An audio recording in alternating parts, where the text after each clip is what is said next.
जम्मू आ गए, दिल्ली आ गए, अलग अलग जगह पे आ गए, और अभी सरकार उनको करेगी प्रिजन सेटल। मेरी बात समझ गए? क्या सबके साथ मर्डर हो जाता है? क्या सारी बहुएं जला के मार दी जाती?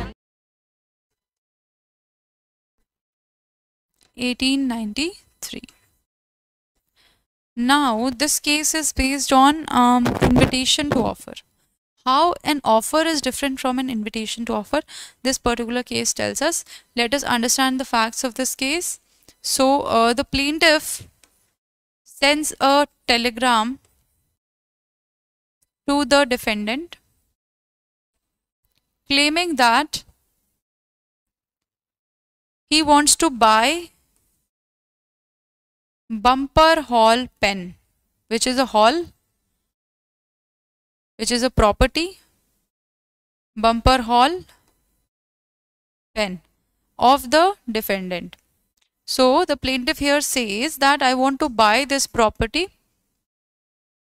Kindly mention the lowest price. You have to state the lowest price. Here the defendant replies to the telegram, and defendant says the lowest price to the Bumper Hall pen is so and so pounds, right? He sells it sorry, he says that it is so and so pounds. So in this particular case, he did not reply to the earlier question asked, that will you sell it to me, or that I want to buy your Bumper Hall pen, will you sell it to me, quote the lowest price. So he did not reply to the first question as to the willingness to sell. He merely stated the lowest price. Alright, so he stated the lowest price of 900 pounds, but he did not say yes to the offer, that yes, I want to sell. Later on, the defendant sells the property to someone else, to a third person, and the plaintiff sues the defendant saying that we had a contract. I had asked you for price and you told me the price. That means there was an agreement and it was enforceable by law. So you must sell it to me. You are bound to sell the property to me. So here, interestingly, Privy Council held that this particular case is not a good case. This is no agreement. Why? No agreement is there. This is not a valid proposal in itself. This was merely invitation to offer. This was not an offer. Invitation to offer or invitation to treat जो है वो इस offer में था.